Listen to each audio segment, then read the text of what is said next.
ជំរាបសួរបងប្អូនអ្នកសិក្សាគ្រប់មជ្ឈដ្ឋានថ្ងៃនេះខ្ញុំបាទលឿនសុផលនឹងអានសៀវភៅ100ទស្សនៈដើម្បីបង្កើនគុណតម្លៃជីវិតវគ្គបន្តទស្សនៈទី21ពេលវេលាដ៏ល្អបំផុតដើម្បីដាំដើមឈើគឺកាលពី20ឆ្នាំមុនហើយពេលវេលាដ៏ល្អបំផុតបន្ទាប់គឺឥឡូវនេះThe best time to plant a tree was 20 years ago.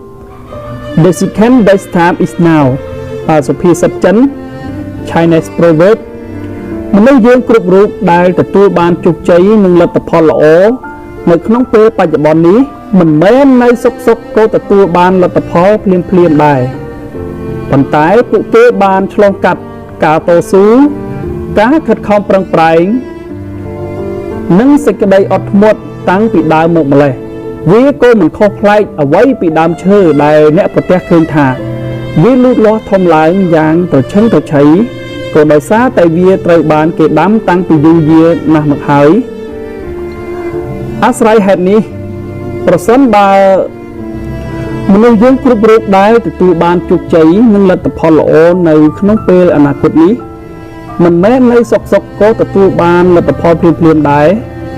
ប៉ុន្តែពួកគេបានឆ្លងកាត់ការតស៊ូការខិតខំប្រឹងប្រែងនិងសេចក្តីអត់ធ្មត់តាំងពីដើមមកម្លេះវាមិនខុសប្លែកអ្វីពីដើមឈើដែលអ្នកប្រទះឃើញថាវាលូតលាស់ធំឡើងយ៉ាងត្រឈឹងត្រឈៃក៏ដោយសារតែវាត្រូវបានគេដាំតាំងតែពីយូរយារណាស់មកហើយអាស្រ័យហេតុនេះប្រសិនបើអ្នកទើបនឹងចាប់ផ្ដើមបំពេញកិច្ចការងារអ្វីមួយឬទើបនឹងចាប់ផ្ដើមដាំដើមឈើអ្នកពិតជាមិនអាចយកខ្លួនទៅប្រៀបនឹងភាពជោគជ័យរបស់គេបាននោះទេប៉ុន្តែអ្វីដែលអ្នកត្រូវធ្វើគឺចាប់ផ្ដើមនៅពេលឥឡូវនេះចូលចាប់ផ្ដើមធ្វើរឿងល្អឬកិច្ចការត្រឹមត្រូវដែលអាចនាំអ្នកឆ្ពោះទៅរកភាពជោគជ័យបានប្រសិនបើអ្នកដឹងថាខ្លួនខ្វះចន្លោះនៅត្រង់ចំណុចណាសូមកុំបង្អង់យូរប៉ុន្តែត្រូវប្រញាប់កែតម្រូវវាភ្លាមព្រោះបើអ្នកមិនចាប់ផ្ដើមនៅពេលឥឡូវនេះទេគ្មានពេលវេលាណាផ្សេងដែលស័ក្តិសមបំផុតសម្រាប់អ្នកឡើយបើអ្នកចាប់ផ្ដើមដាំកូនឈើនៅពេលឥឡូវនេះក្នុងរយៈពេល10ឆ្នាំទៅ20ឆ្នាំក្រោយអ្នកនឹងទទួលបានដើមឈើដ៏ធំត្រឈឹងត្រឈៃដែលអ្នកចង់បានហើយប្រសិនបើអ្នកចាប់ផ្ដើមធ្វើសកម្មភាពនៅពេលនេះនៅថ្ងៃខាងមុខអ្នកប្រកាសជាទទួលបាននៅលទ្ធផលតាមការសង្ឃឹមទុកទស្សនៈទី22អ្នកត្រូវតែក្រោកពីដំណេកជារៀងរាល់ព្រឹកដោយការតាំងចិត្តថាអ្នកនឹងត្រឡប់ទៅដេកវិញដោយភាពស្កប់ស្កល់នៅក្នុងចិត្ត You have got to get up every morning with determination if you are going to go to bed with satisfaction George Lorimer បាទអ្នកសារព័ត៌មានជនជាតិអាមេរិកក្នុងមួយថ្ងៃមានរយៈពេល24ម៉ោងតើអ្នកបានចំណាយវាឲ្យស័ក្តិសមនឹងតម្លៃដែរឬទេជាធម្មតាមនុស្សជាច្រើនហាក់មានភាពខ្ជិលច្រអូសនៅពេលព្រឹកដោយមិនសូវចង់ក្រោកចេញពីគ្រែដំណេករបស់ខ្លួនឡើយពេលខ្លះពួកគេហាក់ក្រោកឡើងទាំងគ្មានកម្លាំងចិត្តក្នុងការធ្វើអ្វីមួយព្រមទាំងព្យាយាមគេចវេះនិងពន្យាពេលក្នុងការចាប់ផ្ដើមការងារផងដែរការបន្តធ្វើបែបនេះជាប្រចាំអាចជាហេតុបណ្ដាលឲ្យជីវិតរបស់ពួកគេកាន់តែបាត់បង់នៅគុណតម្លៃបន្តិចម្ដងជារៀងរាល់ថ្ងៃដែលជាហេតុបណ្ដាលឲ្យផលិតភាពការងាររបស់ពួកគេក៏ធ្លាក់ចុះដូចគ្នាអាស្រ័យហេតុនេះប្រសិនបើអ្នកចង់ឲ្យពេលវេលានៃការបំពេញការងាររបស់អ្នកពេញមួយថ្ងៃអាចប្រព្រឹត្តទៅបានដោយថាមពលពេលវេលាពេលព្រឹកព្រលឹមដែលអ្នកទើបនឹងក្រោកពីដំណេកគឺជាឱកាសដ៏ល្អបំផុតសម្រាប់អ្នកក្នុងការរៀបចំខ្លួនដោយចាប់ផ្ដើមចេញពីការតាំងសតិស្មារតីមុនគេក្នុងនោះអ្នកត្រូវព្យាយាមក្រោកឡើងដោយភាពស្វាហាប់រួចនិយាយប្រាប់ខ្លួនឯងថាថ្ងៃនេះខ្ញុំត្រូវសម្រេចចិត្តឲ្យបាននៅលទ្ធផលល្អជាទីគាប់ចិត្តទើបខ្ញុំអាចត្រឡប់ទៅចូលគេងវិញដោយ ស្ងប់ចិត្តបានចូលព្យាយាមធ្វើដូច្នេះជារៀងរាល់ថ្ងៃប៉ុន្តែមិនមែនត្រឹមតែតាំងចិត្តប៉ុណ្ណោះទេអ្នកក៏ត្រូវតែពង្រឹងសកម្មភាពផងដែរព្រោះគឺអ្នកត្រូវតែខំប្រឹងធ្វើសកម្មភាពទាំងឡាយណាដែលអាចឆ្លើយតបការតាំងចិត្តរបស់អ្នកនោះទើបជីវិតរបស់អ្នកអាចបន្តដំណើរទៅមុខយ៉ាងមានន័យបានទស្សនៈទី23ប្រសិនបើអ្នកអាចធ្វើរឿងដែលអស្ចារ្យបំផុតចូលធ្វើរឿងតូចតាចទៅតាមរបៀបមួយដ៏អស្ចារ្យ If you cannot do great thing do small thing in great way Napoleon Hill អ្នកនិពន្ធជនជាតិអាមេរិកជាទូទៅមនុស្សយើងច្រើនតែមានសេចក្តីសង្ឃឹមខ្ពស់នៅក្នុងជីវិតរបស់ខ្លួនក៏ប៉ុន្តែក៏មានអ្នកខ្លះដែលចង់ឈានជើងត្រឹមមួយជំហានឲ្យដល់គោលដៅភ្លាមៗដែរ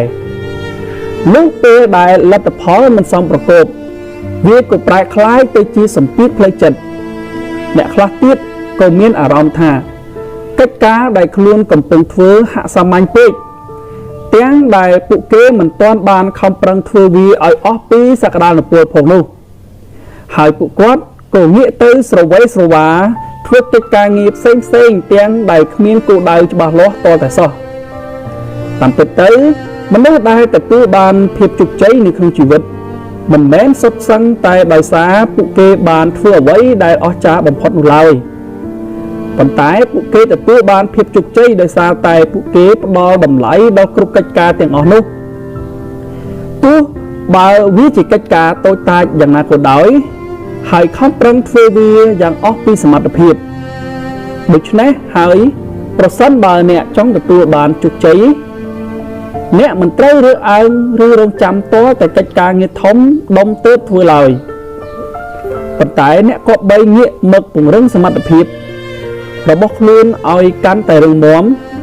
និងប្រើវាឲ្យអស់ពីសក្តានុពលនៅគ្រប់ភារកិច្ចទាំងអស់នៅពេលដែលអ្នកព្យាយាមកាត់បន្ថយគំនិតអវិជ្ជមានឱកាសជោគជ័យដែលអាចទទួលបាននឹងកាន់តែខ្ពស់គន្លឹះទទួលបានជោគជ័យមិនមែនរងចាំឲ្យគោលដៅចូលមករឹតអ្នកនោះទេប៉ុន្តែអ្នកត្រូវបោះជំហានទៅរកគោលដៅនោះសន្សំជារៀងរាល់ថ្ងៃទស្សនៈទី24នៅពាក់កណ្ដាលនៃគ្រប់បញ្ហាលំបាកដែលកើតឡើងរមែងបង្កប់នៅឱកាស In the middle of every difficulty lie opportunity Albert Einstein បាទរូបវិទូជនជាតិអាល្លឺម៉ង់គ្មានមនុស្សណាម្នាក់ដែលអាចកាត់ផ្តាច់ជីវិតរបស់ខ្លួនចេញពីបញ្ហានោះទេគ្រាន់តែបញ្ហាទាំងនោះអាចធ្វើដំណើរចូលមករកមនុស្សម្នាក់នៅក្នុងទម្រង់នៃពេលវេលាផ្សេងគ្នាអាស្រ័យហេតុនេះការគេចវេះពីបញ្ហាមិនមែនជាអ្វីដែលមនុស្សគ្រប់រូបគួរធ្វើនោះឡើយប៉ុន្តែការស្វែងរកដំណោះស្រាយនិងព្យាយាមទាញយកផលប្រយោជន៍ពីបញ្ហាទាំងអស់នោះទេតើដែលមនុស្សយើងគ្រប់គ្នាគួរតែពិចារណានិងយកចិត្តទុកដាក់ឲ្យបានជាប់ជាប្រចាំយើងទទួលស្គាល់ថានៅពេលដែលបញ្ហាកើតឡើងការស្វែងរកដំណោះស្រាយមិនមែនជារឿងងាយស្រួលទេប៉ុន្តែយើងប្រហែលជាភ្លេចគិតថាប្រសិនបើយើងបន្តរស់នៅក្នុងស្ថានភាពងាយស្រួលជារៀងរហូតយើងពិតជាមិនអាចបញ្ចេញសមត្ថភាពឬសក្តានុពលឲ្យអស់ពីខ្លួនបាននោះឡើយមិនត្រឹមតែប៉ុណ្ណោះការកើតឡើងនៅបញ្ហាអាចធ្វើឲ្យស្ថានភាពមានការផ្លាស់ប្ដូរដែលការផ្លាស់ប្ដូរទាំងនោះពិតជាអាចនាំមកឲ្យយើងនៅឱកាសថ្មីដែលយើងមិនធ្លាប់បានឃើញពីមុនមកហើយប្រសិនបើយើងចេះចាប់យកឱកាសទាំងនោះទៀតយើងអាចប្រកាសជាទាញយកផលប្រយោជន៍យ៉ាងមហាសាលពីវាបានដោយមិនចាំបាច់ស្វែងរកឧទាហរណ៍នៅទីឆ្ងាយភាពរីកចម្រើននៃពិភពលោកយើងសពថ្ងៃនេះគឺជាលទ្ធផលដែលទទួលបានមកពីការកើតឡើងនៅបញ្ហាជាបន្តបន្ទាប់ហើយអ្នកវិទ្យាសាស្ត្រគ្រប់ជំនាន់ក៏បានព្យាយាមស្វែងរកដំណោះស្រាយចំពោះបញ្ហានោះឥតឈប់ឈរផងដែរទស្សនៈទី25ចាប់ផ្ដើមពីកន្លែងដែលអ្នកស្ថិតនៅប្រើអ្វីដែលអ្នកមាននិងធ្វើអ្វីដែលអ្នកអាចធ្វើបាន Start where you are use what you have do what you can actual កីឡាករ tennis ជនជាតិអាមេរិកជាធម្មតាមនុស្សយើងម្នាក់តែងតែមានបំណងប្រាថ្នាសម្រេចបាននៅអ្វីមួយដែលខ្លួនពេញចិត្តប៉ុន្តែអ្វីដែលគួរឲ្យស្ដាយពួកគេបែរជាបន្តរងចាំឱកាសល្អឬពេលវេលាមួយដែលពួកគេមានអ្វីគ្រប់យ៉ាងទើបពួកគេអាចចាប់ផ្ដើមធ្វើសកម្មភាពដើម្បីបំពេញក្តីប្រាថ្នារបស់ខ្លួនបានសំណួរសួរថាតើឱកាសល្អឬពេលវេលាដែលពួកគេនឹងមានអ្វីគ្រប់យ៉ាងនោះនឹងធ្វើដំណើរមកដល់ពេលណាចុះប្រសិនបើឱកាសល្អឬពេលវេលាដែលពួកគេនឹងមានអ្វីគ្រប់យ៉ាងនោះមិនធ្វើដំណើរមកដល់ពួកគេមិនអាចចាប់ផ្ដើមធ្វើអ្វីដែលជាក្តីប្រាថ្នារបស់ខ្លួនឯងទេឬតាមពិតទៅនៅគ្រប់ភារកិច្ចទាំងអស់ជាពិសេសនៅក្នុងការធ្វើរឿងដែលត្រឹមត្រូវយើងពិតជាមិនចាំបាច់រងចាំរហូតទាល់តែយើងមានអ្វីគ្រប់យ៉ាងទើបអាចចាប់ផ្ដើមធ្វើវាបាននោះទេផ្ទុយទៅវិញយើងគួរតែប្រើប្រាស់អ្វីដែលយើងមានឲ្យអស់ពីសមត្ថភាពនិងចាប់ផ្ដើមចេញពីទីកន្លែងដែលយើងស្ថិតនៅហើយព្យាយាមធ្វើវាដោយឆន្ទៈមោះមុតយើងពិតជាអាចធ្វើដំណើរទៅដល់កន្លែងដែលយើងចង់ទៅនោះបានជាក់ជាពុំខានតួយ៉ាងនៅក្នុងការជួយកិច្ចការងារសង្គមជាតិយើងពុំចាំបាច់រងចាំទាល់តែពេលដែលយើងបានក្លាយជាមេដឹកនាំឬជាអ្នកមានទ្រព្យសម្បត្តិច្រើនស្ដុកស្ដំនោះឡើយប៉ុន្តែយើងគួរតែចាប់ផ្ដើមពីសកម្មភាពតូចប៉ុន្តែបង្កប់នៅគុណតម្លៃជាជំហានមិនយូរមិនឆាប់ទេសកម្មភាពតូចទាំងនោះ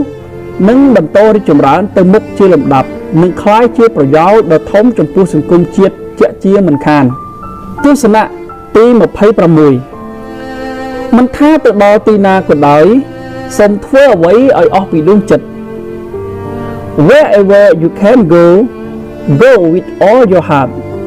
ខុងជឺទស្សនៈវិទូចិនសេចក្តីស្រឡាញ់សេចក្តីពេញចិត្តសេចក្តីលឿនណាយនិងអ្វីជាច្រើនដែលទាក់ទងនឹងអារម្មណ៍ដែលមិនកើតចេញពីចិត្តរបស់អ្នកដូច្នេះហើយទើបយើងអាចចាត់ទុកបានថាចិត្តគឺជាមេបញ្ជាការមួយរូបដ៏សំខាន់នៃជីវិតរបស់មនុស្សគ្រប់រូបតាមរយៈទស្សនៈខាងលើខុងជឺចង់បង្ហាញប្រាប់មនុស្សគ្រប់គ្នាឲ្យដឹងថាមិនថាតែអ្នកកំពុងធ្វើដំណើរទៅទីណាឬធ្វើសកម្មភាពអ្វីមួយក៏ដោយ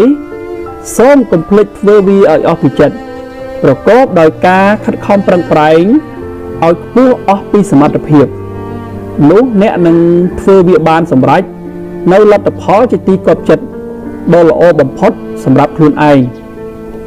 នៅពេលដែលអ្នកធ្វើអ្វីមួយឬធ្វើដំណើរទៅទីណាមួយដោយចិត្តមិនចង់វានឹងធ្វើឲ្យអ្នកងាយទទួលរងភាពនឿយហត់ធុញទ្រាន់ខ្លាចរអានិងឆាប់ចុះចាញ់នៅពេលណាមួយជាក់ជាពុំខាន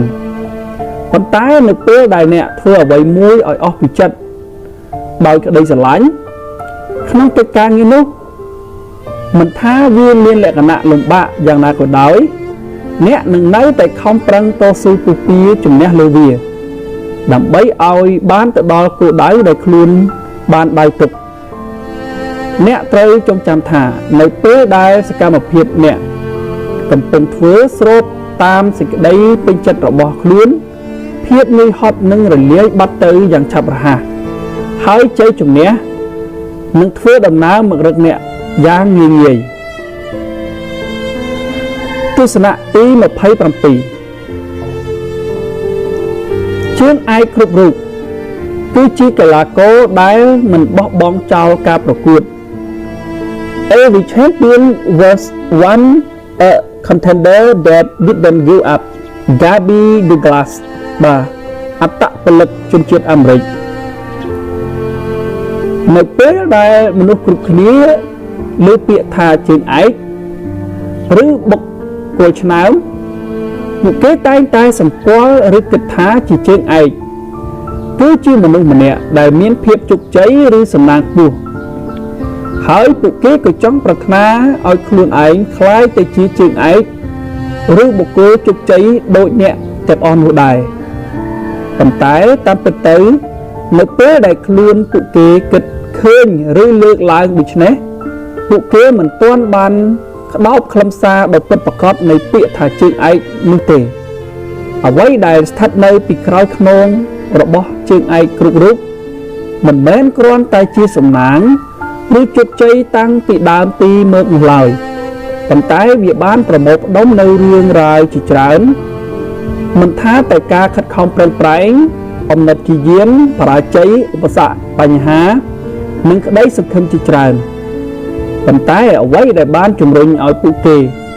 ឲ្យជំនះលើរាល់រឿងរ៉ាវអកុសលទាំងនោះគឺការតស៊ូមិនបោះបង់ចោលមិនថាស្ថិតក្នុងស្ថានភាពបែបណាក៏ដោយពួកគេតែងតែខិតខំប្រឹងប្រែងជំនះម្ដងហើយម្ដងទៀតហើយប្រសិនបើពួកគេទទួលរងបរាជ័យម្ដងជំនួសឲ្យការបោះបង់ចោលពួកគេក៏ខិតខំប្រឹងប្រែងបង្កើនសមត្ថភាពរបស់ខ្លួនទ្វេដងរហូតដល់អាចយកឈ្នះលើភាពបរាជ័យទាំងនោះបានដូច្នេះហើយយើងអាចនិយាយបានថាការមិនបោះបង់ចោលជាលក្ខណៈពិសេសមួយដែលជើងឯកបុគ្គលឆ្នើមឬបុគ្គលជោគជ័យគ្រប់រូបតែងតែមានប៉ុន្តែមនុស្សធម្មតាមិនមានជាទូទៅចំពោះមនុស្សដែលងាយបោះបង់ចោល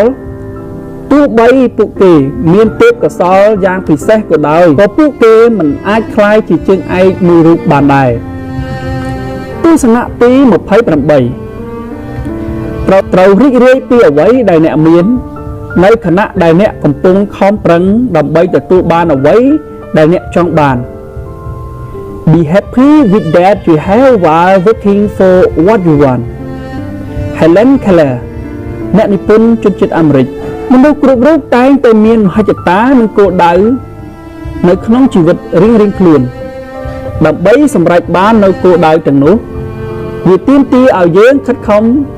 ធ្វើគ្រប់បែបយ៉ាងលះបង់ទាំងកម្លាំងកាយចិត្តទាំងកម្លាំងកាយតម្រង់ស្មារតីផ្លូវចិត្តឲ្យរឹងមាំដើម្បីប្រកាសថាខ្លួនអាចសម្រេចនូវគោលដៅដែលបានពងប្រាថ្នានេះដោយជោគជ័យយ៉ាងណាមិញនៅខណៈដែលអ្នកកំពុងខិតខំប្រឹងប្រែងធ្វើការងារកសាងស្ពាននិងឈានជំហានក្នុងការសម្រេចគោលដៅទាំងអស់នោះចូលកុំមើលរំលងនៅភាពជោគជ័យបន្តិចបន្តួចដែលអ្នកមាននិងត្រូវរីករាយពីអ្វីគ្រប់យ៉ាងដែលអ្នកកំពុងតែធ្វើនៅក្នុងដៃព្រោះវានឹងជួយរំលឹកអ្នកថាការខិតខំប្រឹងប្រែងរបស់អ្នកគឺមិនអត់ប្រយោជន៍ឡើយវាកំពុងហុចផលមកឲ្យអ្នកជាបណ្ដាហើយការស្រឡាញ់អ្វីដែលខ្លួនឯងមាននឹងបង្រៀនអ្នកឲ្យដឹងពីរបៀបនៃការស្រឡាញ់របស់ដែលអ្នកនឹងទទួលបាននៅថ្ងៃខាងមុខមិនត្រឹមតែប៉ុណ្ណោះវាក៏អាចធ្វើឲ្យអ្នកជៀសផុតពីភាពលុបលន់ឬភាពមិនស្កប់ស្កល់នៅក្នុងចិត្តដែលបង្កឡើងដោយសារការមិនពេញចិត្តចំពោះអ្វីដែលខ្លួនកំពុងមាននៅក្នុងដៃហើយគិតតែស្រមៃចង់បានអ្វីមើលបន្ថែមទៀតអត់ឈប់ឈរផងដែរទី29ប្រសិនបើអ្នកមិនព្រមក្រោកចេញពីប្រអប់ដែលអ្នកស្ថិតនៅខាងក្នុងតាំងពីកើតមកនោះទេអ្នកក៏គ្មានថ្ងៃយល់ថាពីពិភពលោកនេះធំធេងប៉ុណ្ណានោះដែរ If you don't get out of the box you have been raised in you won't understand how much bigger the world is Angelina Jolie តារាសម្ដែងជនជាតិអាមេរិកអត្តចរិតផ្នត់គំនិតនិងការគិតពិចារណារបស់មនុស្សយើងគ្រប់រូបត្រូវបានជះឥទ្ធិពលដោយសង្គមនិងបរិស្ថានដែលស្ថិតនៅជុំវិញខ្លួនយើងទទួលស្គាល់ថាការរក្សាជំហររបស់ខ្លួនយ៉ាងរឹងមាំនិងរស់នៅក្នុងភាពជាខ្លួនឯងគឺជាជម្រើសមួយដ៏ល្អប៉ុន្តែប្រសិនបើយើងនៅតែប្រកាន់យកភាពខ្លួនឯងមាំខ្លាំងពេកដោយមិនព្រមបើកចិត្តទទួលយកឥទ្ធិពលល្អពីមជ្ឈដ្ឋានខាងក្រៅវាក៏មិនមែនជាវិធីសាស្ត្រដ៏ល្អសម្រាប់មនុស្សយើងគ្រប់រូបក្នុងការអភិវឌ្ឍខ្លួនឯងឲ្យបានកាន់តែប្រសើរនោះដែរ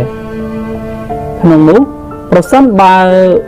មនុស្សណាម្នាក់មិនព្រមសាក់លបងធ្វើអ្វីដែលខ្លួនមិនធ្លាប់បានធ្វើពីមុនមកមិនហ៊ានទទួលយកគំនិតថ្មីនៅតែក្រាបមនាលក្នុងផ្នត់គំនិតដដែលនិងបន្តប្រកាន់ទម្លាប់ចាស់គំរើមនុស្សម្នាក់នោះក៏មិនខុសពីកង្កែបដែលនៅក្នុងអណ្ដូងដែលមិនដឹងថាមេឃធំប៉ុណ្ណាដោយសារតែមិនបានធ្លាប់ចេញក្រៅអណ្ដូងយ៉ាងដូចនេះដែរដូច្នេះហើយប្រសិនបើអ្នកចង់អភិវឌ្ឍខ្លួនជំហានដំបូងបំផុតគឺអ្នកត្រូវតែហ៊ានធ្វើអ្វីល្អៗដែលខ្លួនមិនធ្លាប់ធ្វើពីមុនហ៊ានប្រកួតប្រជែងនឹងខ្លួនឯងហ៊ានយកឈ្នះទម្លាប់អសកម្មរបស់ខ្លួនឯងទើបអ្នកអាចមានឱកាសមើលឃើញថាពិភពលោកនេះធំធេងនិងស្រស់ស្អាតប៉ុណ្ណាទស្សនៈទី30កំឡុងពេល20ឆ្នាំតទៅមុខទៀតអ្នកនឹងស្ដាយក្រោយចំពោះអ្វីដែលអ្នកមិនបានធ្វើជាជាងអ្វីដែលអ្នកបានធ្វើ 20 years from now you will be more disappointed by the thing you did not do than the one you did Mark Twain អ្នកនិពន្ធជនជាតិអាមេរិកប្រសិនបើយើងនិយាយអំពីបំណងប្រាថ្នារបស់មនុស្សម្នាក់យើងនឹងបានដឹងថាបំណងប្រាថ្នារបស់មនុស្សគ្រប់រូបគ្មានដែនកំណត់ឡើយក្នុងនោះមនុស្សយើងម្នាក់តែងតែមានរឿងរ៉ាវជាច្រើនដែលខ្លួនចង់ធ្វើប៉ុន្តែមិនប្រកាសថាគ្រប់រឿងរ៉ាវទាំងអស់នោះសុទ្ធសឹងតែអាចសម្រេចជាផ្លែផ្កាបាននោះទេវារមែងមានរឿងរ៉ាវខ្លះដែលយើងចង់ធ្វើប៉ុន្តែក៏បែរជាមិនអាចធ្វើបានទៅវិញដោយកត្តារាំងស្ទះផ្សេងៗដូចជាឧបសគ្គភាពទន់ខ្សោយនៃការតាំងចិត្តឬមិនទទួលបានការណែនាំជាដើមតាមពិតទៅការធ្វើរឿងមួយឲ្យសម្រេចឬមិនសម្រេចប្រហែលមិនមែនជាបញ្ហាចោទនោះឡើយប៉ុន្តែអ្វីដែលជាបញ្ហាចោទពិតប្រាកដនៅថ្ងៃអនាគតតើយើងនឹងមានអារម្មណ៍បែបណាចំពោះអ្វីដែលខ្លួនមិនបានធ្វើនោះតើយើងនឹងស្ដាយក្រោយដែរឬទេចូលសួរខ្លួនឯងនៅសំណួរមួយនេះឬព្យាយាមឆ្លើយតបទៅវិញមុនពេលដែលសម្រេចចិត្តធ្វើឬបោះបង់ចោលកិច្ចការងារណាមួយចំពោះរឿងមួយចំនួនដែលអ្នកបានធ្វើទៅហើយប៉ុន្តែមិនទទួលបានលទ្ធផលសមប្រកបវាក៏អាចធ្វើឲ្យអ្នកស្ដាយក្រោយបានផងដែរប៉ុន្តែមិនខ្លាំងណាស់ណាទេព្រោះយ៉ាងហោចណាស់អ្នកក៏បានបញ្ចេញអស់ពីសមត្ថភាពដូច្នេះហើយដើម្បីកុំឲ្យខ្លួនឯងមានអារម្មណ៍សោកស្ដាយនាពេលខាងមុខយើងគួរតែចំណាយពេលដែលខ្លួនមាននាពេលបច្ចុប្បន្នធ្វើអ្វីដែលខ្លួនចង់ធ្វើស្ដាប់តាមបេះដូងនិងខួរក្បាលថាចង់បានធ្វើអ្វីហើយក៏ចាប់ផ្ដើមធ្វើរឿងទាំងនោះទៅតាមលទ្ធភាពដែលយើងមានទើបជាការប្រសើរទស្សនៈទី31ពិភពលោកនេះពោរពេញដោយមនុស្សល្អប្រសិនបើអ្នកមិនអាចស្វែងរកមនុស្សល្អម្នាក់ឃើញទេចូលធ្វើខ្លួនអ្នកឲ្យคล้ายជាមនុស្សល្អ The world is full of nice people if you can't find one be one Nissan Pawan អ្នកនិពន្ធជនជាតិឥណ្ឌាគេតែងតែនិយាយថាមានមនុស្សល្អៗជាច្រើនណាស់នៅក្នុងពិភពលោកយើងនេះប៉ុន្តែអ្វីក៏យើងជួបប្រទះតែនឹងមនុស្សអាក្រក់រហូតអីចឹងតើមនុស្សល្អៗដែលគេនិយាយនោះធ្វើដំណើរទៅលាក់ខ្លួននៅទីណាអស់ហើយមិនដេចក៏យើងពិបាកនឹងស្វែងរកពួកគេខ្លាំងម្ល៉េះតាមពិតទៅយើងមិនចាំបាច់ចំណាយពេលវេលាស្វែងរកនៅទីណានោះទេព្រោះប្រសិនបើយើងចង់ឲ្យជីវិតរបស់យើងហ៊ុំព័ទ្ធទៅដោយមនុស្សល្អៗយើងអាចចាប់ផ្ដើមបង្កើតមនុស្សល្អៗទាំងនោះឡើងមកដោយខ្លួនឯងបានក្នុងនោះជំហានដំបូងដែលអ្នកត្រូវធ្វើគឺការធ្វើជាមនុស្សល្អដោយខ្លួនអ្នកផ្ទាល់ព្រោះអ្នកពិតជាមិនអាចរំពឹងថានឹងទទួលបានមនុស្សល្អចូលមកក្នុងជីវិត ទាំងដែលខ្លួនអ្នកផ្ទាល់គឺជាមនុស្សអាក្រក់ឡើយពីមួយថ្ងៃទៅមួយថ្ងៃយើងត្រូវព្យាយាមផ្សព្វផ្សាយនៅអំពើល្អទៅកាន់អ្នកដទៃដែលស្ថិតនៅជុំវិញខ្លួនយើងឲ្យបានច្រើនបំផុតតាមដែលអាចធ្វើទៅបានហើយរឿងល្អល្អដែលយើងធ្វើនោះនឹងធ្វើឲ្យយើងមើលឃើញពិភពលោកនេះនៅក្នុងទិដ្ឋភាពមួយដែលកាន់តែស្រស់បំព្រងជាងមុនមិនត្រឹមតែប៉ុណ្ណោះទង្វើល្អដែលយើងបាននឹងកំពុងធ្វើคล้ายទៅជាគំរូដ៏ប្រពៃចំពោះអ្នកដទៃដែលការនេះនឹងចូលរួមចំណែកក្នុងការបណ្ដុះមនុស្សល្អល្អនៅក្នុងសង្គមនិងពិភពលោកឲ្យកាន់តែច្រើនដូច្នេះហើយចូលឈប់ស្វែងរកមនុស្សល្អល្អតទៅទៀតប៉ុន្តែត្រូវចាប់ផ្ដើមធ្វើជាមនុស្សល្អដោយខ្លួនអ្នកផ្ទាល់និងប្រើគំរូរបស់អ្នកនៅក្នុងការបង្កើតមនុស្សល្អល្អបន្ថែមឲ្យបានកាន់តែច្រើនទស្សនៈទី32កុំខំប្រឹងធ្វើជាមនុស្សជោគជ័យប៉ុន្តែត្រូវធ្វើជាមនុស្សមានតម្លៃ Try not to become a man of success but rather become a man of value Albert Einstein រូបវិទូជនជាតិអាល្លឺម៉ង់ណាគួរតែងប្រាថ្នាចង់បានភាពជោគជ័យប៉ុន្តែពួកគេហាក់បីដូចជាមិនទាន់អាចកំណត់បាននៅឡើយនៅអត្ថន័យដ៏ពិតប្រាកដនៃភាពជោគជ័យដែលពួកគេតែងតែប្រាថ្នាចង់បាននោះឡើយដំណើរគ្នានេះដែរក៏មានមនុស្សមួយចំនួនដែលកំពុងឆ្លុះវង្វេងនឹងភាពជោគជ័យរបស់ខ្លួនទាំងដែលមិនទាន់យល់ច្បាស់អំពីអត្ថន័យរបស់វាហើយថែមទាំងយកភាពជោគជ័យទាំងនោះទៅប្រើខុសផ្លូវក៏មានអ្វីដែលកាន់តែអាក្រក់ជាងនេះទៅទៀតដើម្បីទទួលបានភាពជោគជ័យមនុស្សមួយចំនួនហ៊ានលើកដៃប្រព្រឹត្តអំពើទុច្ចរិតដែលមិនកើតចេញពីសមត្ថភាពឬកម្លាំងញើសឈាមពិតប្រាកដរបស់ខ្លួនដូចជាការបោកបញ្ឆោតរំលោភបំពាននិងកេងប្រវ័ញ្ចអ្នកដទៃដើម្បីប្រយោជន៍ផ្ទាល់ខ្លួនមនុស្សខ្លះគិតថាភាពជោគជ័យនឹងធ្វើឲ្យខ្លួនកាន់តែមានតម្លៃប៉ុន្តែការពិតទៅវាមិនមែនបែបហ្នឹងទេបើយើងក្រឡេកទៅមើលមនុស្សដែលខិតខំសម្ញែងខ្លួនថាខ្លួនឯងជោគជ័យហើយធៀបទៅនឹងមនុស្សដែលខិតខំធ្វើឲ្យខ្លួនឯងមានតម្លៃគឺវាមានភាពខុសប្លែកពីគ្នាណាស់មនុស្សមានតម្លៃគឺជាមនុស្សដែលធ្វើអ្វីមួយដោយមានគោលបំណងច្បាស់លាស់និងតម្កល់ផលប្រយោជន៍រួមជាធំមិនមែនធ្វើអ្វីឲ្យតែរួចពីដៃឬដើម្បីយកតែមុខឡើយដូច្នេះហើយយើងក៏បីធ្វើខ្លួនឲ្យមានតម្លៃតាមរយៈការប្រកាន់ខ្ជាប់នៅក្រមសីលធម៌ល្អកំណត់គោលដៅឲ្យបានច្បាស់លាស់និងតម្កល់ផលប្រយោជន៍រួមជាធំនៅគ្រប់សកម្មភាពទាំងអស់ដែលខ្លួនបាននឹងកំពុងធ្វើទស្សនៈទី33អ្នកឈ្នះគឺជាអ្នកដែលមិនបោះបង់ចោលក្តីសុបិនរបស់ខ្លួន A winner is a dreamer who never give up Nelson Mandela បេតកប្រធានាធិបតីអាហ្វ្រិកខាងត្បូងនៅពេលដែលមនុស្សណាម្នាក់មានការតស៊ូអត់ធ្មត់និងខិតខំជំនះលើឧបសគ្គដែលបានកើតឡើងនៅចំពោះមុខភាពអស្ចារ្យនឹងកើតមានឡើងនៅក្នុងជីវិតរបស់មនុស្សម្នាក់នោះមិនខានឡើយ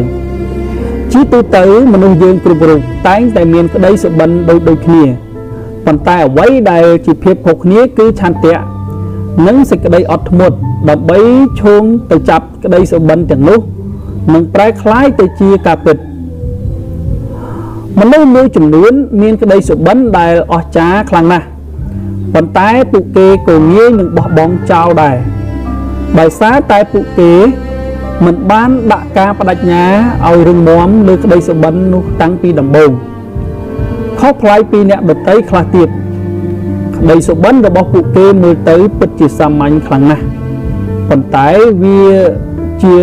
ការផ្ដល់ឲ្យពួកគេនៅលទ្ធផលគួរជាទីគាប់ចិត្ត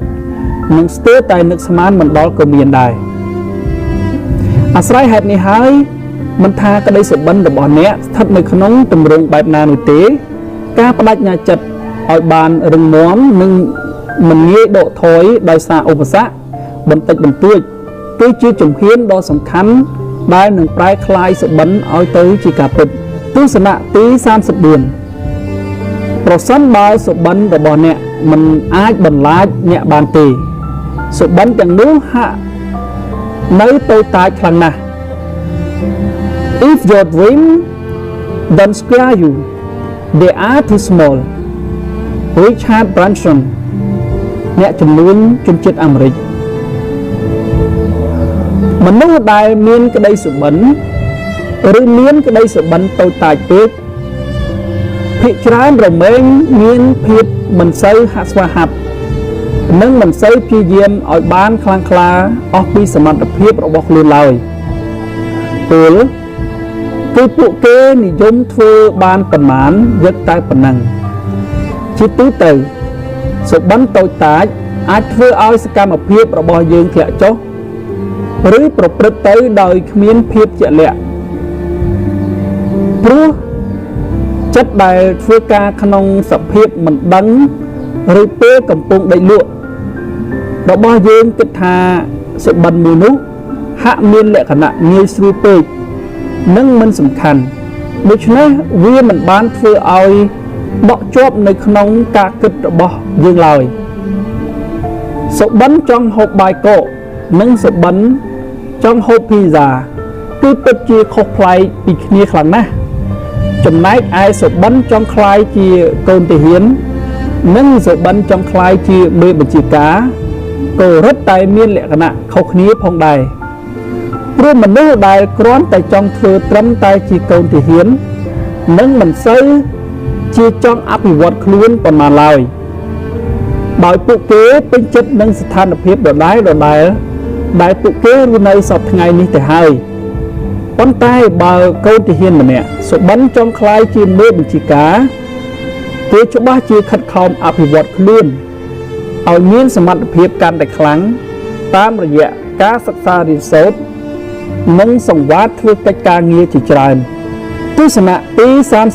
35ប្រសិនបើអ្នកមិនបង្កើតក្តីស្រមៃរបស់ខ្លួនឲ្យចេញជារូបរាងទេនោះអ្នកផ្សេងនឹងជួយអ្នកឲ្យបង្កើតក្តីស្រមៃរបស់គេឲ្យคล้ายជាការពិតមិនខាន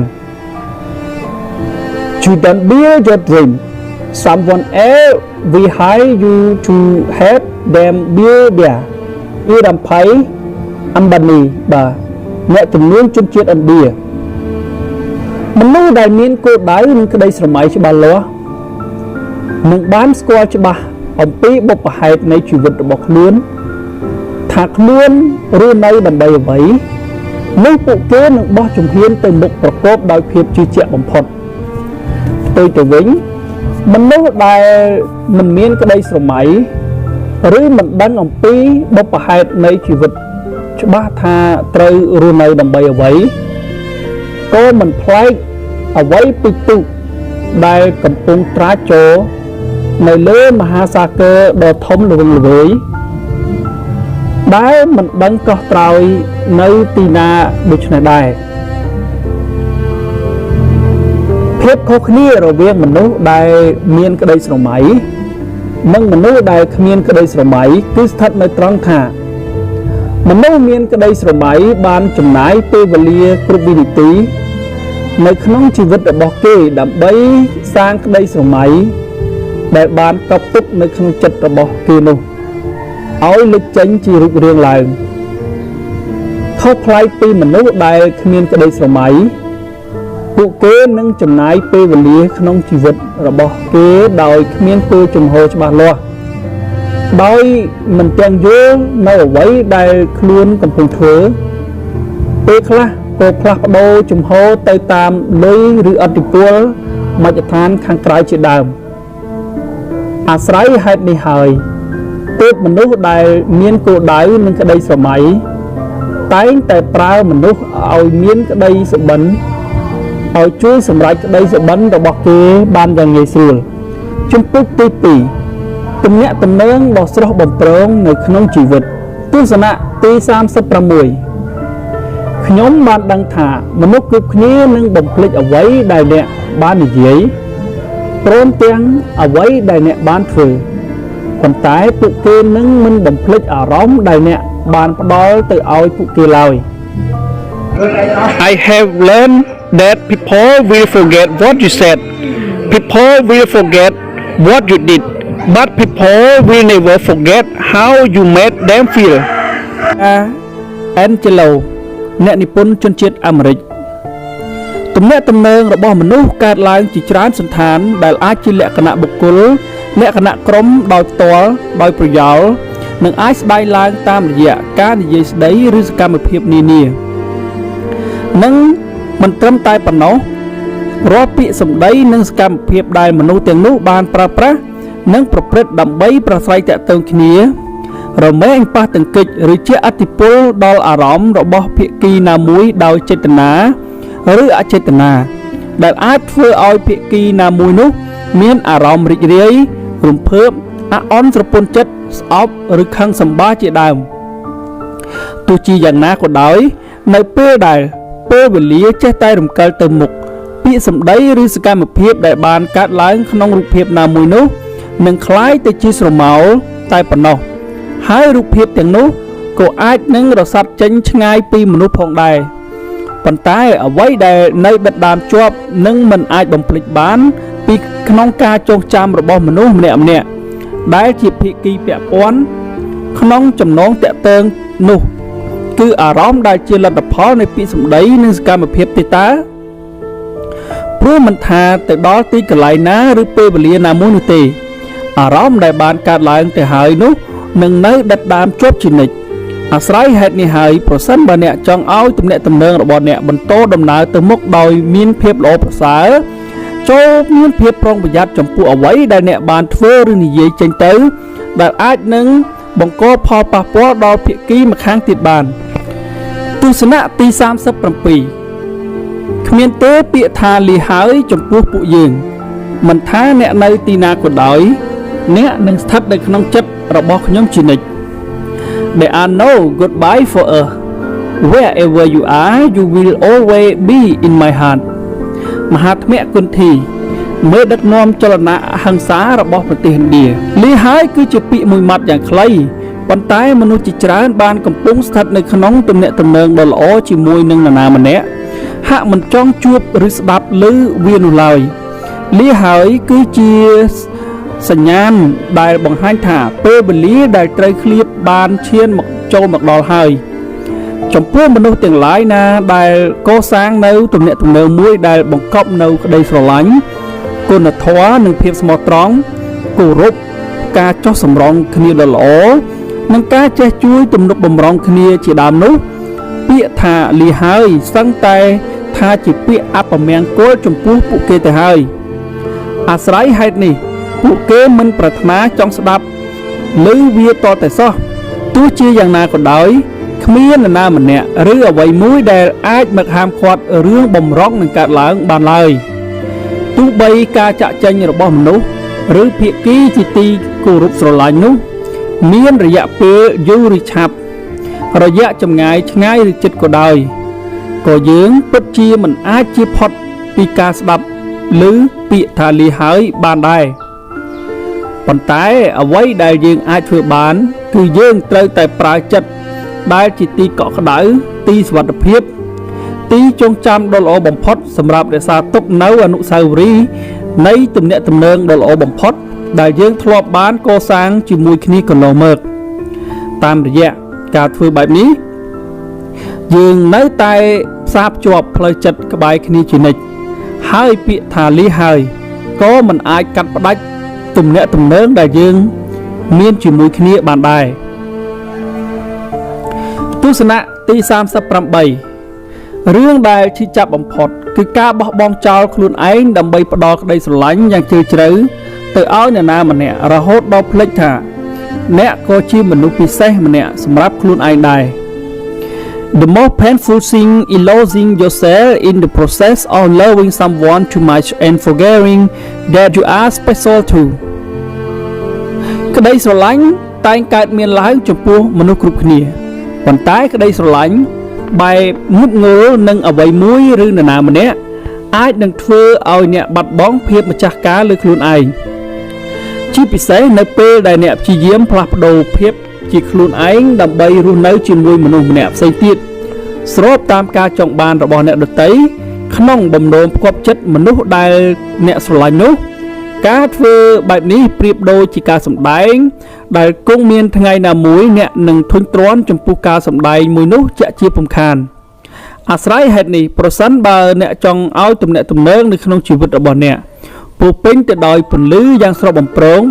ក្តីស្រឡាញ់ដែលអ្នកផ្ដល់ឲ្យទៅអ្នកដទៃគួរតែស្ថិតក្រោមការគ្រប់គ្រងរបស់អ្នកជាពិសេសវាត្រូវតែជាសេចក្តីស្រឡាញ់ដែលចាប់ផ្ដើមចេញពីការស្រឡាញ់ខ្លួនឯងប្រសិនបើចង់ឲ្យក្តីស្រឡាញ់คล้ายទៅជាក្តីឈឺចាប់ហើយអ្នកគួរត្រូវចងចាំផងដែរថាមនុស្សម្នាក់សុទ្ធតែមានតម្លៃនិងលក្ខណៈពិសេសរៀងៗខ្លួនប្រសិនបើអ្នករវល់តែផ្ដល់ក្តីស្រឡាញ់ទៅឲ្យអ្នកដទៃរហូតដល់ភ្លេចផ្ដល់វាមកឲ្យខ្លួនឯងតើនរណាដែលអាចផ្ដល់ក្តីស្រឡាញ់និងបង្កើតក្តីសុខមកឲ្យអ្នកបានល្អបំផុតនោះដូច្នេះហើយមុននឹងផ្ដល់ភាពពិសេសទៅឲ្យនរណាម្នាក់ចូលផ្ដល់វាមកឲ្យខ្លួនឯងជាមុនសិនទស្សនៈទី39ការប៉ាន់ស្មានគឺជាកណ្ដៀដែលកកេបំផ្លាញទំនាក់ទំនងរបស់អ្នក Assumption are determine our relationship Hen Winkler តារាសម្ដែងជនជាតិអាមេរិក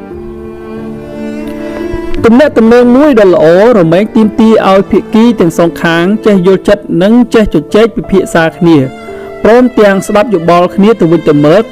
ជាមធ្យោបាយដើម្បីបកស្រាយនៅមន្ទិលឬការយល់ច្រឡំផ្សេងៗដែលបានកើតឡើងដោយចេតនាឬអចេតនាក្តីដូច្នេះហើយយើងពិតជាមិនអាចយកការប៉ាន់ស្មានក្នុងចិត្តតែម្ខាងដើម្បីផ្សារភ្ជាប់ទំនាក់ទំនងឬជំរះនៅការសង្ស័យទាំងឡាយដែលយើងមានទៅលើគ្នាបានឡើយការប៉ាន់ស្មានគឺគ្រាន់តែជាការគិតមួយចំណែករបស់មនុស្សម្នាក់លើរឿងអ្វីមួយប៉ុណ្ណោះហើយវាក៏អាចមានន័យច្រើនយ៉ាងផងដែរពេលខ្លះការប៉ាន់ស្មានខុសឬសន្និដ្ឋានដោយគ្មានមូលដ្ឋានជាក់លាក់អាចនាំអ្នកទៅរកការយល់ច្រឡំឬមន្ទិលសង្ស័យដែលកាន់តែច្រើនជាងមុនជាពិសេសការប៉ាន់ស្មានខុសនឹងធ្វើឲ្យសេចក្តីទុកចិត្តដែលភាគីទាំងសងខាងមានលើគ្នាធ្លាក់ចុះបន្ទាប់ផងដែរដែលជាលទ្ធផលវាអាចនឹងធ្វើឲ្យទំនាក់ទំនងរបស់អ្នកចាប់ផ្ដើមមានស្នាមប្រេះហើយប្រសិនបើស្នាមប្រេះនោះរីករាលដាលកាន់តែខ្លាំងវាក៏មិនងាយនឹងជួសជុលប៉ុន្មានដែរអាស្រ័យហេតុនេះនៅគ្រប់ទំនាក់ទំនងទាំងអស់គ្មានអ្វីដែលល្អប្រសើរជាងការសាកសួរដោយផ្ទាល់និងបើកចិត្តស្ដាប់ការបកស្រាយនៅឡើយទើបយើងអាចយល់ដឹងអំពីរឿងអ្វីមួយច្បាស់ហើយនឹងបន្តឲ្យការយល់ច្រឡំនោះបំផ្លាញទំនាក់ទំនងរបស់យើងបានហើយមិនបន្តឲ្យការយល់ច្រឡំនោះបំផ្លាញទំនាក់ទំនងរបស់យើងបានក្នុងទំនាក់ទំនងភាគីទាំងសងខាងត្រូវតែគាំទ្រគ្នាទៅវិញទៅមកពួកគេត្រូវតែជួយគ្នាឲ្យបានរីកចម្រើនទៅវិញទៅមក In a relationship each person should support the other they should lift each other up Taylor Swift តារាចម្រៀងជនជាតិអាមេរិកនៅក្នុងជីវិតគូការរក្សាទំនាក់ទំនងរបស់យើងនឹងមនុស្សម្នាក់ទៀតដែលជាដៃគូនោះឲ្យនៅថិតថេរគង់វង្សហាក់មិនមែនជារឿងមួយដែលងាយស្រួលប៉ុន្មានឡើយដោយសារតែយើងត្រូវពិចារណាលើចំណុចគួបផ្សំជាច្រើនហើយក៏ត្រូវតែធ្វើសកម្មភាពជាច្រើនដូចគ្នាដើម្បីផ្ដល់នូវខ្យល់ដង្ហើមដល់ទំនាក់ទំនងមួយនេះក្នុងនោះរឿងមួយក្នុងចំណោមរឿងជាច្រើនដែលយើងត្រូវធ្វើគឺការគាំទ្រនិងចេះជួយលើកតម្លៃគ្នាទៅវិញទៅមកជាធម្មតាប្រសិនបើទំនាក់ទំនងដែលយើងកំពុងតែខំប្រឹងកសាងឡើងនោះជាទំនាក់ទំនងស្មោះសរដែលមិនមានចេតនាកេងចំណេញលើគ្នាយើងរមែងចង់ឲ្យដៃគូរបស់យើងទទួលបានជោគជ័យនិងអ្វីដែលល្អបំផុតចូលមកក្នុងជីវិតរបស់គេនោះយើងក៏នឹងមានភាពសប្បាយរីករាយទៅជាមួយនឹងគេផងដែរដែលនេះហើយគឺជាអត្ថន័យនៃក្តីស្រឡាញ់ចំពោះគ្នាដ៏ពិតប្រាកដបើក្នុងករណីដែលដៃគូរបស់យើងទទួលរងបរាជ័យវិញយើងនឹងពេញចិត្តឈរនៅពីក្រោយពួកគេដើម្បីបោះដៃជួយពួកគេក្នុងគ្រប់ពេលវេលាទាំងអស់ក្នុងនាមជាក្នុងបង្អែកមួយដ៏រឹងមាំបើធ្វើបែបនេះបាន ទើបទំនាក់ទំនងរបស់អ្នកនឹងមិនងាយទទួលរងការបំផ្លាញហើយមិនងាយនឹងផ្លាស់ប្ដូរជំហរដោយសារតែមជ្ឈដ្ឋានខាងក្រៅនោះដែរជាពិសេសនៅពេលដែលវាបន្តទៅមុខបានកាន់តែយូរភាគីទាំងសងខាងនឹងកាន់តែរីកចម្រើនទៅមុខជាមួយគ្នាទស្សនៈទី41អ្នកនឹងទទួលបាននូវធម៌ពលនៅពេលមាននរណាម្នាក់ស្រឡាញ់អ្នកយ៉ាងជ្រាលជ្រៅប៉ុន្តែអ្នកនឹងមានសេចក្តីក្លាហាននៅពេលដែលអ្នកស្រឡាញ់នរណាម្នាក់ខ្លាំង Being deeply loved by someone give you strength while loving someone deeply give you courage ឡើយជីទស្សនវិទូបាទស្នេហាប្រៀបបាននឹងទំពក់នឹងភ្នៅអីចឹងដែលវាគឺជាទំនាក់ទំនងមួយមានទៅមានមកស្នេហាគឺជាថ្នាំពៅពិសេសដែលអាចជួយជំរុញកម្លាំងចិត្តមនុស្សបានយ៉ាងល្អនិងមានប្រសិទ្ធភាពការដែលមនុស្សសំខាន់ណាម្នាក់ដាក់ចិត្តស្រឡាញ់អ្នកអស់ពីបេះដូងហើយអ្នកក៏ដាក់ចិត្តស្រឡាញ់គេវិញយ៉ាងខ្លាំងរហូតមិនអាចកណនាបានផងនោះស្នេហានឹងជួយឲ្យអ្នកមានជំនឿចិត្តមានភាពក្លាហាននិងភាពបដិញ្ញាក្នុងការគ្រប់គ្រងឬប្រឈមមុខនឹងរាល់ស្ថានភាពនានាដែលបានកាន់តែល្អប្រសើរមិនត្រឹមតែប៉ុណ្ណោះអ្នកនឹងមើលឃើញពិភពលោកមានពណ៌ផ្កាឈូកយ៉ាងស្រស់បំព្រងពីព្រោះការដែលអ្នកមានមនុស្សពិសេសនៅពីក្រោយចាំជួយជំរុញលើកទឹកចិត្តផ្ដល់ដំបូន្មានប្រឹក្សាយោបល់ចែករំលែកទុក្ខលំបាកឆ្លងកាត់ជួសភ្លៀងជាមួយគ្នាអ្វីដែលអ្នកធ្លាប់គិតថាជារឿងលំបាកនឹងមិនអាចទៅរួចនោះនឹងប្រែផ្លាស់ប្ដូរដូចមុំ180ដឺក្រេមកជារឿងដែលងាយស្រួលនឹងអាចទៅរួចជានិច្ចត្បិតស្នេហាប្រៀបបានដូចជាដំបងអាគមដែលអាចជប់មនុស្សឲ្យហ៊ានធ្វើអ្វីៗគ្រប់យ៉ាងដើម្បីវាលើសពីនេះទៅទៀតភាពក្លាហានក៏នឹងបង្កើននៅសក្តានុពលនៅក្នុងខ្លួនរបស់អ្នកផងដែរដោយសារអ្នកជឿជាក់ថាប្រសិនបើគ្មានសេចក្តីក្លាហានទេអ្នកប្រហែលជាពិបាកនឹងរក្សាចំណងស្នេហាដែលជាកម្មសិទ្ធិរបស់អ្នកនោះឲ្យបានគង់វង្សឡើយឬអ្នកអាចនឹងបណ្ដោយឲ្យវារបូតទៅជាកម្មសិទ្ធិរបស់អ្នកដទៃដោយសារតែភាពកំសាករបស់ខ្លួនក៏ថាបានទស្សនៈទី42នៅពេលដែលអ្នកឈប់ប្រាថ្នាឲ្យមនុស្សណាម្នាក់ល្អឥតខ្ចោះអ្នកអាចស្រឡាញ់ពួកគេក្នុងនាមជាពួកគេដ៏ពិតប្រាកដបាន When you stop expecting people to be perfect you can like them for who they are Donald Miller នៅលើโลกនេះគ្មានអ្វីមួយដែលល្អឥតខ្ចោះឡើយប៉ុន្តែមនុស្សភាគច្រើនបែរជាមានការអះអន់ស្រពន់ចិត្តនៅពេលដែលមនុស្សដែលគេធ្លាប់សង្ឃឹមទុកធ្វើអ្វីមួយមិនស្របតាមគោលបំណងរបស់គេទៅវិញមិនថាខ្ញុំគេឬអ្នកយើងទាំងអស់គ្នាសុទ្ធតែធ្លាប់ជួបនៅអារម្មណ៍ខកចិត្តមិនសប្បាយចិត្តនិងច្រឡោតខឹងកាលណាអ្វីដែលយើងបានសង្ឃឹមទុកមិនសមប្រកបតាមសេចក្តីប្រាថ្នាយ៉ាងណាមិញមនុស្សយើងកើតមកមិនអាចល្អគ្រប់10តែម្ដងនោះទេដោយពាក្យចាស់ពោលថាដំរីជើង4គង់មានផ្្លាត់អ្នកប្រាជ្ញចេះស្ទាត់គង់តែមានភ្លេចដូច្នេះហើយមនុស្សមិនអាចជៀសផុតឡើយពីការបង្កើតកំហុសមនុស្សម្នាក់សុទ្ធតែមានចំណុចល្អនិងចំណុចអាក្រក់រៀងៗខ្លួនទន្ទឹមនឹងនោះគេក៏មានមតិរសនិយមនិងការពេញចិត្តតខ្លួនផងដែរដូច្នេះហើយអ្នកត្រូវបញ្ឈប់ការសង្ឃឹមទុកជ្រុលពេករបស់អ្នកនិងត្រូវជំនួសមកវិញដោយការស្រឡាញ់នរណាម្នាក់ក្នុងនាមគេជាគេព្រោះថាមនុស្សគ្រប់គ្នាសុទ្ធតែជួបទុក្ខលំបាកនិងស្ថានភាពរៀងៗខ្លួនហើយអ្នកមិនអាចដឹងបានទេថាគេជួបប្រទះប្រឈមមុខនិងតស៊ូអ្វីខ្លះក្នុងជីវិតរបស់គេទម្រាំបានមកដល់សពថ្ងៃនេះហេតុនេះហើយចូលអ្នកស្រឡាញ់និងទទួលយកនរណាម្នាក់ក្នុងនាមគេជាគេសិនបើអ្នកចង់ឲ្យគេធ្វើមកលើអ្នកដូចគ្នាវិញនោះទី43នៅថ្ងៃណាមួយមនុស្សណាម្នាក់នឹងចូលមកក្នុងជីវិតរបស់អ្នកហើយបង្ហាញអ្នកឲ្យឃើញពីមូលហេតុដែលជីវិតរបស់អ្នកមិនអាចរស់នៅដោយមានសុភមង្គលជាមួយនឹងអ្នកផ្សេងទៀតបាន One day someone will walk into your life and make you see why it never worked out with anyone else នៅក្នុងពិភពលោកដ៏ធំល្វឹងល្វើយមួយនេះមានវត្តមានមនុស្សរហូតដល់ទៅរាប់ពាន់លាននាក់ប៉ុន្តែមិនមែនមនុស្សគ្រប់គ្នាសុទ្ធតែអាចផ្ដល់មកឲ្យអ្នកនៅសេចក្តីសុខជាទីបំផុតនោះបានឡើយក្នុងចំណោមមនុស្សរាប់ពាន់លាននាក់នោះ មានមិនច្រើនអ្នកទេដែលអ្នកអាចផ្ញើសេចក្តីសុខសុភមង្គលលើពួកគេបាននេះប្រសិនបើយើងនិយាយដល់ទំនាក់ទំនងទូទៅដូចជាទំនាក់ទំនងនៅក្នុងគ្រួសារមិត្តភាពឬជីវិតរស់នៅប្រចាំថ្ងៃប៉ុន្តែប្រសិនបើយើងនិយាយដល់ទំនាក់ទំនងស្នេហាចំនួនមនុស្សដែលយើងអាចផ្ញើសុខទុក្ខលើគ្នាបាននឹងកាន់តែតិចជាងមុនទៅទៀតពលគឺសល់ត្រឹមតែមួយអ្នកប៉ុណ្ណោះពេលខ្លះយើងប្រហែលជាអាចនឹងយល់ច្រឡំថាមនុស្សម្នាក់នោះបានចូលមកជីវិតយើងហើយប៉ុន្តែក៏ចាក់ចេញទៅវិញពេលខ្លះមនុស្សម្នាក់ដែលបានចូលមកក្នុងជីវិតរបស់អ្នកនោះបែរជាមិនបានផ្ដល់មកឲ្យអ្នកនៅសេចក្តីសុខដោយការសង្ឃឹមទុកនោះទេប្រសិនបើអ្នកកំពុងស្ថិតក្នុងស្ថានភាពបែបនេះវាមានន័យថាមនុស្សម្នាក់នោះមិនទាន់ធ្វើដំណើរចូលមកដល់នៅឡើយទេមនុស្សម្នាក់នោះគឺជាមនុស្សដែលស្រឡាញ់អ្នកពិតមនុស្សដែលស្រឡាញ់អ្នកពិតប្រាកដមិនដែលប្រាថ្នាចង់ឃើញអ្នកកើតទុក្ខឬសម្រក់ទឹកភ្នែកដោយសាររឿងអ្វីមួយនោះទេអាស្រ័យហេតុនេះសូមមានភាព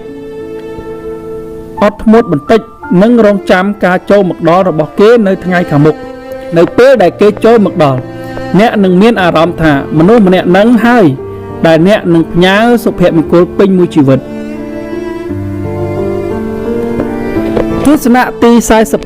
44ទំនាញផែនដីមិនមែនជាអ្វីដែលទាញមនុស្សឲ្យលង់ស្រឡាញ់គ្នាទៅវិញទៅមកនោះឡើយ Gravitation is not responsible for people fall in love Albert Einstein រូបវិទូជនជាតិអាល្លឺម៉ង់ក្តីស្រឡាញ់គឺជាផ្នែកមួយនៃជីវិតរបស់មនុស្សគ្រប់រូបរីឯភាសាដែលគេពេញនិយមប្រើបំផុតសម្រាប់ស្នេហាយុវវ័យនាពេលបច្ចុប្បន្នគឺបងស្រឡាញ់អូនអូនស្រឡាញ់បងឬអូនជាជីវិតរបស់បងជាបេះដូងរបស់អូនដែលសុទ្ធសឹងជាពាក្យពេចន៍បញ្ជាក់អំពីក្តីស្រឡាញ់របស់ពួកគេតើក្តីស្រឡាញ់កើតចេញពីណាហេតុអ្វីបានជាលោក Albert Einstein លើកឡើងដូចនេះការពិតទៅលោកគ្រាន់តែចង់បញ្ជាក់ថាសេចក្តីស្រឡាញ់ឬស្នេហានេះវាគឺកើតចេញពីអារម្មណ៍ចិត្តនិងបេះដូងរបស់មនុស្សពីរនាក់មិនមែនដោយសារបាតុភូតទំនាញអ្វីនោះទេថ្មីត្បិតតែទំនាញផែនដីអាចស្រូបទាញអ្វីគ្រប់យ៉ាងឲ្យស្ថិតនៅជាប់ពីលើខ្លួននិងមិនអាចឃ្លាតចាកទៅឆ្ងាយបានទំនាញផែនដីមិនមានសមត្ថភាពក្នុងការស្រូបទាញបេះដូងរបស់មនុស្សពីរនាក់ឲ្យខិតទៅរកគ្នាបានឡើយដូច្នេះនៅពេលដែលអ្នកធ្លាក់ចូលទៅក្នុងអន្លង់ស្នេហ៍របស់នរណាម្នាក់សូមកុំទម្លាក់កំហុសទៅលើទំនាញផែនដីអសោះក្រៅពីទំនាញផែនដីអ្នកគួររឹតតែមិនអាចទម្លាក់កំហុសទៅលើនរណាម្នាក់ផ្សេងអំពីរឿងរ៉ាវស្នេហារបស់អ្នកបានដែរចូលមានការទទួលខុសត្រូវយ៉ាងពេញលេញចំពោះស្នេហាដែលអ្នកបានបង្កើតឡើងនោះនិងខិតខំថែរក្សាវាឲ្យបានល្អបំផុតជាទីបំផុតទស្សនៈទី45រឿងព្រេងនិទានអំពីស្នេហាពិតមិនមែនមានទីបញ្ចប់ឡើយ True love story never love ending Richard Bach អ្នកនិពន្ធជនជាតិអាមេរិកចំពោះស្នេហាដ៏ពិតប្រាកដគ្មានឡើយពាក្យថាទីបញ្ចប់នៅពេលដែលភាគីទាំងសងខាងដែលជាគូស្រឡាញ់គ្នាយ៉ាងស្មោះស្ម័គ្រនិងមានការបដិញ្ញាចិត្តយ៉ាងមោះមុត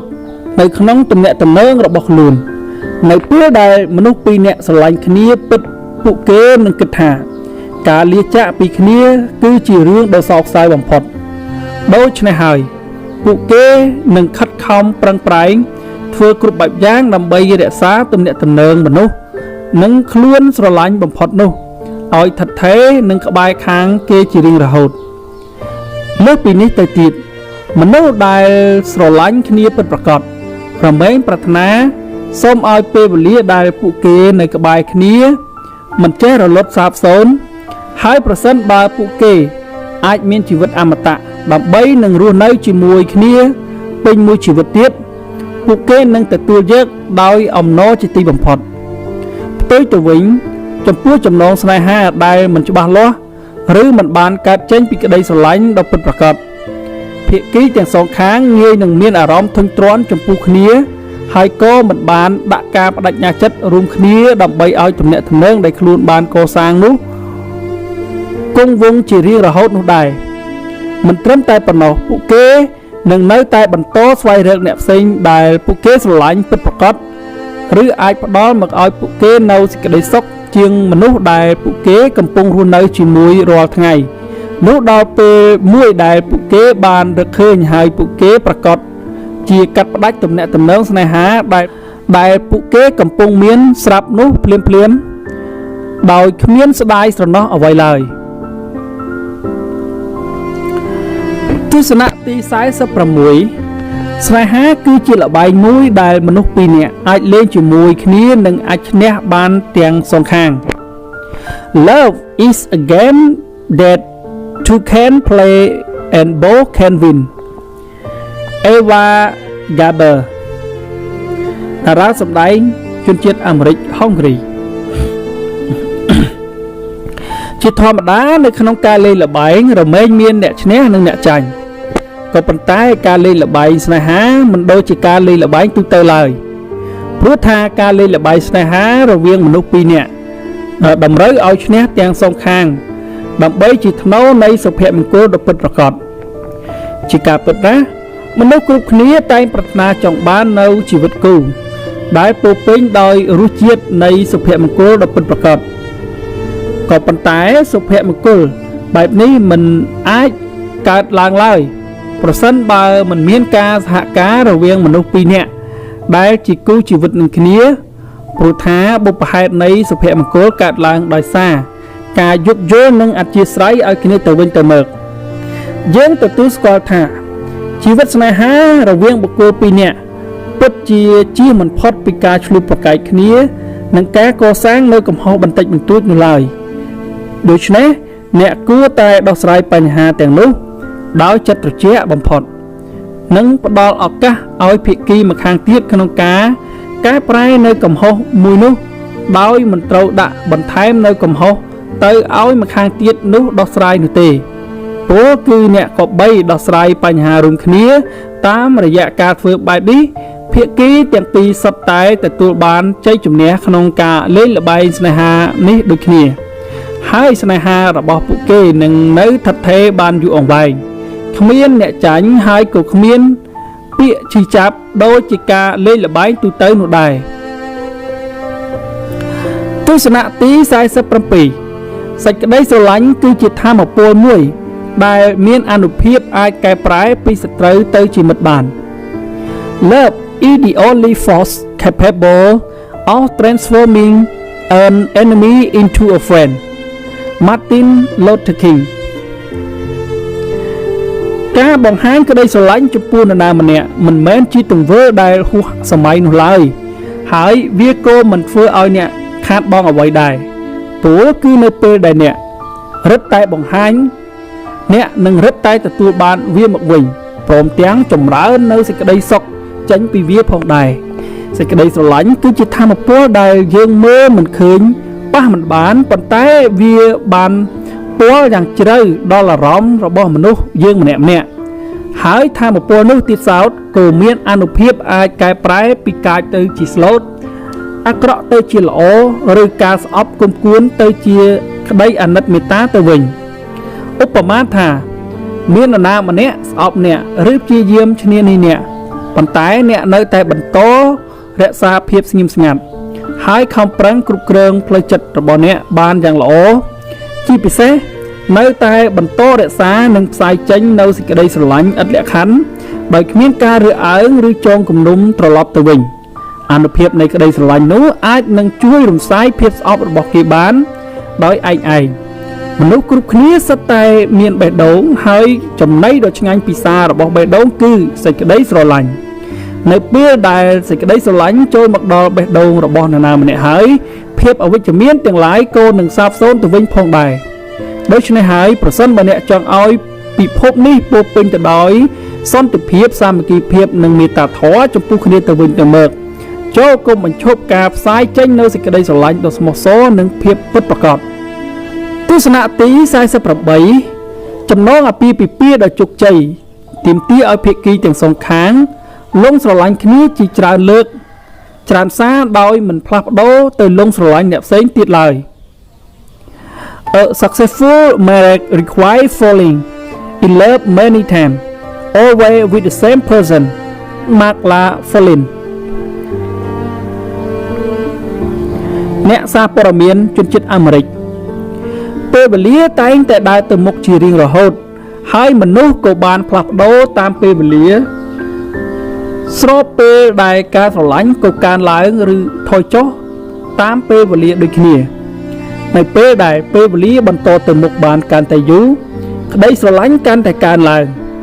វាគឺជាសញ្ញាណមួយដ៏ល្អប្រសើរប៉ុន្តែប្រសិនបើសេចក្តីស្រឡាញ់ហាក់ថយចុះទៅតាមពេលវេលានោះវិញវាគឺជាសញ្ញាណគំរាមកំហែងដ៏ធំមួយដែលអាចនឹងនាំទៅរកទីបញ្ចប់នៃចំណងស្នេហាណាមួយបានអាស្រ័យហេតុនេះហើយគូស្វាមីភរិយាគ្រប់រូបគួរតែយកចិត្តទុកដាក់និងលើការថែរក្សាចំណងអាពាហ៍ពិពាហ៍របស់ខ្លួនឲ្យនៅតែស្រស់បំព្រងនិងផ្អែមល្ហែមជានិច្ចជាពិសេសត្រូវធ្វើយ៉ាងណាកុំឲ្យក្តីស្រឡាញ់ដែលខ្លួនអ្នកមានចំពោះគ្នាថមថយអសោះតើអ្នកមានអារម្មណ៍បែបណាចំពោះគូស្នេហ៍របស់ខ្លួននៅពេលដែលអ្នកទើបនឹងលងស្រឡាញ់គេជាលើកដំបូងស្រស់បំព្រងណាស់មែនទេដូច្នេះហើយអ្នកគួរតែខំប្រឹងធ្វើយ៉ាងណាឲ្យចំណងអាពាហ៍ពិពាហ៍របស់អ្នកនៅពេលនេះមានសន្តានដូចគ្នាទៅនឹងការលងស្រឡាញ់គ្នាដំបូងដែរអាពាហ៍ពិពាហ៍ដែលអ្នកទទួលបានជោគជ័យគឺជាចំណងស្នេហារវាងមនុស្សពីរនាក់ដែលបានផ្ដល់ឲ្យគ្នានៅសេចក្តីស្រឡាញ់ដែលមានភាពចាស់ទុំប្រកបដោយការឆ្វេងយល់និងទុកចិត្តគ្នាប៉ុន្តែក៏ពោរពេញទៅដោយភាពផ្អែមល្ហែមដែលអាចធ្វើឲ្យគូស្នេហ៍លងស្រឡាញ់គ្នាកាន់តែខ្លាំងនិងមិនអាចងាកទៅលងស្រឡាញ់អ្នកណាផ្សេងបានឡើយទស្សនៈទី49ស្នេហាពិតគឺជាការឈរនៅខាងគ្នានៅថ្ងៃដែលកើតមានរឿងល្អៗនិងឈរនៅក្បែរគ្នានៅថ្ងៃដែលកើតមានរឿងអាក្រក់True love stand by each other side on good day and stand closer on bad day Anonymous មាននរណាម្នាក់ដែលអាចរស់នៅដោយឯកាជារៀងរហូតបានឡើយពលគឺយើងរមែងត្រូវការទំនាក់ទំនងជាមួយនឹងមនុស្សដែលស្ថិតនៅជុំវិញខ្លួនជានិច្ចមិនថាទំនាក់ទំនងមិត្តភាពបងប្អូនឬមនោសញ្ចេតនាប្រុសនិងស្រីឡើយជាទូទៅមនុស្សយើងគ្រប់រូបបានផ្សារភ្ជាប់ទំនាក់ទំនងជាមួយគ្នានឹងអ្នកដទៃដោយសង្ឃឹមថាមនុស្សម្នាក់នោះអាចរស់នៅក្បែរខ្លួនបានគ្រប់ពេលវេលាមិនថាពេលជួបសុខឬជួបទុក្ខព្រមទាំងអាចជៀសផុតពីភាពឯកាដូច្នេះហើយប្រសិនបើស្នេហាមួយកើតឡើងទាំងដែលភាគីទាំងសងខាងមិនមានឆន្ទៈនិងនៅក្បែរគ្នាផងនោះតើយើងអាចចាត់ទុកទំនាក់ទំនងបែបនេះជាស្នេហាពិតប្រាកដឬស្នេហាបានដែរឬអត់គេតែងតែនិយាយថាស្នេហាគឺជាការលះបង់រវាងមនុស្សពីរនាក់ដែលការលះបង់នេះអាចសំដៅលើការលះបង់ពេលវេលាផ្ទាល់ខ្លួនដើម្បីបានក្បែរឬលះបង់សេចក្តីសុខផ្ទាល់ខ្លួនខ្លះដើម្បីកសាងសេចក្តីសុខរួមគ្នាជាមួយនឹងមនុស្សដែលយើងស្រឡាញ់នៅពេលដែលអ្នកស្រឡាញ់នរណាម្នាក់ពិតប្រាកដមិនថាមានរឿងអ្វីកើតឡើងក៏ដោយអ្នកនឹងនៅតែឈរពីក្រោយខ្នងរបស់មនុស្សដែលអ្នកស្រឡាញ់ជានិច្ចហើយត្រេកអរនៅពេលដែលគេមានសេចក្តីសុខនិងរត់ទៅអោបគេភ្លាមនៅពេលដែលគេពិបាកចិត្តនិងតែងតែបង្ហាញគូស្នេហ៍របស់អ្នកឲ្យឃើញថាទោះបីមនុស្សនៅលើលោកនេះរត់ចេញទៅអស់គូអ្នកនៅតែរស់នៅក្បែរមនុស្សដែលអ្នកស្រឡាញ់ជានិច្ចទី50របស់ពីរយ៉ាងដែលអ្នកមិនចាំបាច់ដេញតាមគឺមិត្តពិតនិងស្នេហ៍ពិត To sing we never have to chase True friend and true love Mandy Hale អ្នកនិពន្ធជនជាតិអាមេរិកប្រហែលជាមានអ្វីជាច្រើនដែលយើងតែងតែពងប្រាថ្នាចង់បានចូលមកក្នុងជីវិតហើយយើងបានខិតខំប្រឹងប្រែងយ៉ាងអស់ពីសមត្ថភាពដើម្បីដេញចាប់របស់ទាំងនោះរហូតដល់ពេលខ្លះយើងហ៊ានទាំងលះបង់អ្វីផ្សេងដើម្បីទទួលបានរបស់ដែលអ្នកកំពុងព្យាយាមដេញចាប់នោះថែមទៀតផងយើងទទួលស្គាល់ថា ការខិតខំប្រឹងប្រែងដើម្បីទទួលបានអ្វីដែលស្ថិតក្នុងក្តីប្រាថ្នាគឺជាជំរឿដ៏ល្អប្រសើរមួយដែលអាចធ្វើឲ្យក្តីសុបិនរបស់អ្នកបានคล้ายទៅជាការពិតទោះជាយ៉ាងណាក៏ដោយមានរបស់ខ្លះដែលអ្នកខំប្រឹងដេញចាប់ដែរប៉ុន្តែបែរជាមិនបានផលស្រាប់តែនៅពេលដែលអ្នកលែងដេញចាប់វាក៏ធ្វើដំណើរចូលមកដោយឯកឯងរបស់ទាំងពីរយ៉ាងនោះគឺមិត្តភាពនិងសេចក្តីស្នេហាដើម្បីទទួលបាននូវមិត្តពិតនិងស្នេហាពិតចូលមកក្នុងជីវិត